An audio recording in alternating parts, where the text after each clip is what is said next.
Social मीडियावर chatting करते या रागातून पतीने केला पत्नीचा खून. पंढरपुरात एका दिवशी महिला बेपत्ता झाल्याची आणि एका अनोळखी महिला मृत्यू पावल्याची पोलिसात नोंद झाली आणि या दोन्ही घटनांचा पोलिसांनी तपास केल्यानंतर बेपत्ता झालेली आणि मृत पावलेली महिला एकच असल्याचं सिद्ध झालं. मात्र त्यामध्ये खरा ट्विस्ट पुढे आला. महिलेचा मृत्यू कसा झाला याचा तपास पोलिसांनी सुरू केल्यानंतर इन्स्टा, फेसबुक आणि व्हॉट्सॲपला स्टेटस अशा माध्यमातून तपास सुरू केला आणि इंस्टाग्राम आणि व्हॉट्सॲप स्टेटसच्या आधारे मोबाईल ॲक्टिव्हेशनची माहिती समोर आली.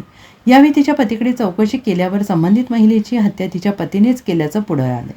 यामध्ये व्हॉट्सॲप, इंस्टाग्रामवर संबंधित महिला सातत्यानं चॅटिंग करते हा राग मनात धरून हे कृत्य केल्याचं पोलीस तपासात पुढे आलेलं आहे. चारित्र्याचा संशय देखील या प्रकरणात पुढे आल्याचं पोलीस तपासात सिद्ध झालं आहे. जय हिंद. मी सहाय्यक पोलीस अधीक्षक पंढरपूर उपविभाग. 12 मार्च 2026 रोजी पंढरपूर शहर पोलीस स्टेशन हद्दीमध्ये एक महिला मिसिंग आहे याची तक्रार तिच्या नवऱ्याने दाखल केली. त्याच दिवशी पंढरपूर ग्रामीण हद्दीमध्ये नदीच्या किनारी जो गुरसाळे ब्रिज आहे त्याच्या खाली एक अननोन अशी डिकम्पोज असलेली, कुजलेली अवस्थेमध्ये एक महिलेची नग्न अवस्थेत डेड बॉडी मिळाली. त्यावेळेस तर ती काही लिंक लागली नाही, परंतु 1 महिन्यानंतर जेव्हा इतर पोलीस स्टेशन व इतर जिल्ह्यामध्ये अशी ती अननोन डेड बॉडीशी संबंधित काही माहिती मिळते का याबाबत तपास केल्यावरती शहरमध्ये एक मिसिंग दाखल आहे महिलेचं, जिचं वर्णन जवळपास सारखं आहे अशी माहिती PI पंढरपूर ग्रामीण यांना मिळाली. त्याच्यानंतर ती जी काही मिसिंग व्यक्ती होती तिचे जे काही संबंधित व्यक्ती आहे, फ्रेंड्स आहेत, फॅमिली आहे यांच्याकडे चौकशी करण्यात आली. तिची एक मैत्रीण आहे, तिने त्या डेड बॉडीवरती असणारे जे काही वेगवेगळे ज्वेलरी आहेत त्या आयडेंटिफाय केल्या. तिच्या हातात जे काही काळे धागे होते, पायालासुद्धा काळा धागा होता, तो आयडेंटिफाय केला. कारण की ती डिसीज्ड होती, कुजलेली बॉडी होती, त्याच्यामुळे चेहरा ओळखू येत नव्हता. आणि अशा परिस्थितीमध्ये त्या मैत्रिणीने ती बॉडी ओळखली.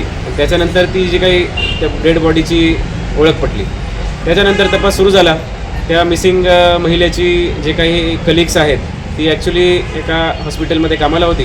तिथले कलिग्स, तिचे मैत्रिणी, तिचे घरातले व इतर कोणी सस्पिशियस पर्सन्स यांना पोलीस स्टेशनमध्ये व आमच्या उपविभागीय अधिकारी कार्यालयामध्ये त्यांना चौकशी करण्यात आली.